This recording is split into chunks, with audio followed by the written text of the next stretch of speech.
Hey, what's going on, guys? Chris back with you, and I'm going to be talking about my travel hacks for Frontier Airlines. This probably will work on other airlines that nickel and dime you, unfortunately, for carry-on and luggage as well. Yes, you get a cheap rate per one-way round trip, but unfortunately, they start nickel and diming you with seat selection and baggage, etc. This video is going to be honing in on how I get more on the plane for no additional charge. So I'm confident the video will help you guys out. Now you're wondering, why on earth am I carrying two different things in my hand? These are items that I actually carry in my hand, not to mention with my personal item, and I'm not going against the rules, but I'm actually able to bring an additional item on. Let me explain. So right here is a duty-free bag, and this is kind of a thinner plastic bag. Now I've got on with a plastic bag as well.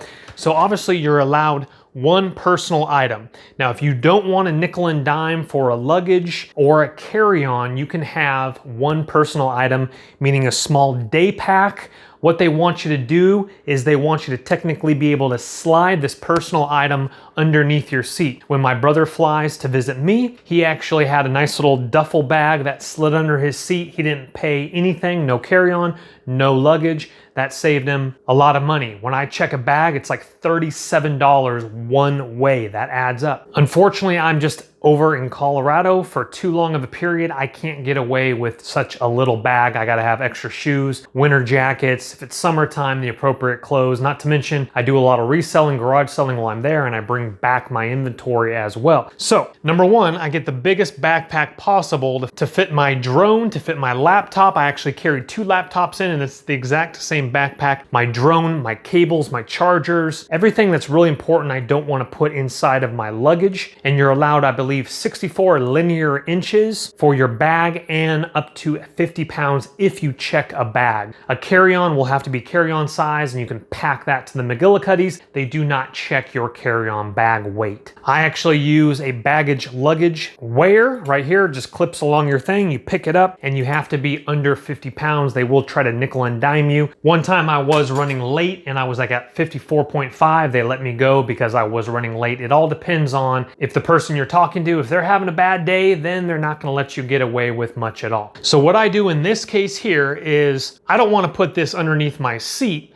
and majority of the time there is plenty of overhead room. Now, obviously someone that has paid for a carry-on to be stored up above, and if your free items that you've gotten on the plane with, I've never had an issue with it. Nobody has asked me to move their luggage. There's plenty of room on the overhead bins. So what I do is, this was taken with me 2 trips ago, meaning I packed, this is an Xbox One box. I packed this thing. This thing probably had over 20 pounds in it, and I literally just walked on the plane with it right here, and I'll get to how exactly I did that in a second. This last trip, I went both ways with this, packed the McGillicuddies, bringing out pre-Christmas gifts because Christmas is coming up from when you watch this video. So this last 2 trips. This was the previous 3rd trip ago. Nobody has ever said anything. A trip before this one, I had a grocery bag full and I put it in the overhead bin. I actually had the stewardess put it in the overhead bin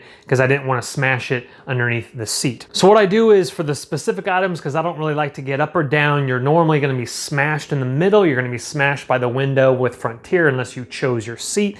So I put my snacks, my book, anything super heavy that I want out of my luggage to make it under 50 pounds, and I carry it in this here. And what I do then is I put my backpack in the overhead bin, and I put this as well, taking out my water bottle, and I actually clip my water bottle on with a carabiner right here. So I take this huge water bottle right here, I actually clip it on my carabiner like this, and that is actually behind me, and I stroll on the plane exactly like this right here.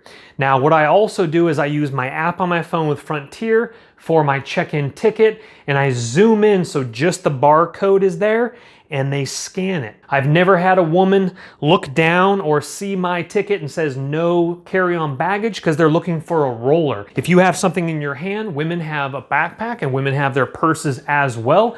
So technically I'm doing the same thing. I just got a big man purse box. Or again, duty-free bag. They're not going to question you about a duty-free bag or a grocery bag. the same exact thing. I like to have leg room. In previous trips, I would put my backpack underneath the seat in front of me, but I would have no leg room, super uncomfortable. So now I simply put my books in here. Like I mentioned, I take out my snacks. I have my water bottle, my books, and my snacks all ready to go, putting everything else in the overhead bin. Once again, I only use one or the other. I've never rolled in with two down by my side like that. That might be a little bit over the top. You might have them say something, you might not. So choose a bag. Again, I've carried up to about 20, 25 pounds before in that Xbox One box. Have a huge backpack, water bottle clipped on. Obviously, that's gonna save you a lot of money. Most airports have a nice little filtered water bottle refiller. Very convenient, clean, hygienic. Get yourself a big backpack. And here is the luggage wear. I'll go ahead and try to link that in the description box below. What it does is it literally just clips around your luggage like that, and it can go in kilograms or pounds. And you lift up right here, it puts tension on this, and it weighs your bag, and it's pretty precise, pretty much right on the dot. I've tested that out with the luggage wear when I weigh it in at the airport. I knew I was about 6 pounds underweight on my bag last time, and it was exactly 6 pounds underweight when I weighed it in at the Denver airport for Frontier. Just want to share with you here. Let's go ahead and look at the deals going on right now. This is normally where I fly. I fly into Denver, vice versa. Now, definitely get on their email list as well. They'll send you out some good promo codes. But let's go ahead and just look at a one-way here. One of my tips that I personally like to do here, obviously if you can fly out on these cheaper days, they give you a nice little section of where you are. These prices for one way or round trip do not include any baggage, but allow you to carry on one free item like I mentioned earlier in the video. So Thursday right here, we're looking at 141, 141, 70, 91, 116, and 91. Obviously Saturday would be a great day to fly out, so obviously being flexible will save you some money. But then you click on it, and for standard it's actually 79. Denver Deals account is 70. You're like, what is Denver Deals? Denver Deals costs about $60 for 1 year. If you are going to be a frequent flyer on Frontier, and if you're going in and out of Denver, this is specifically for that. Other airports might do this as well, but Denver Deals, because I fly in and out of Colorado a lot, in and out of Denver, you sign up for $60 a year, and if I make multiple trips and I'm saving $9 each direction for one trip, that will add up, but you will have to do multiple trips in a 1 year period to make that worth your time. And according to Denver Deals, my brother is a account holder, and if he's flying with me and books the tickets, then he is able to get that price for myself included if he is traveling with the known traveler. But look in the fine print if you decide to go that route. Don't just take my word for it, because that was several months ago. And then also don't wait too long when you're trying to book something like this if you think it's going to go down any cheaper. So for instance, if I wanted to fly, I would book this one right away, because if you wait sometimes even a day or even a few hours past 10 o'clock Mountain Time, this actually can jump on you. I waited till after dinner one time and it jumped $14 on me within 2 hours. So if you like the price, book it right away. Also, lastly, I'm actually filming on my phone, so I can't show you, but you zoom in and you actually take a snapshot of the QR code reader on your Frontier app, and then you literally just scan it. So you actually go to your picture album, not even your app, if you are getting some spotchy internet. So it's already zoomed in screenshot of it on my phone, and I literally go like this, always make eye contact, smile. Now again, I've never had any trouble with these, and this is allowing you to be able to get on 20, 25 extra pounds or so, as long as it can fit somewhat in this.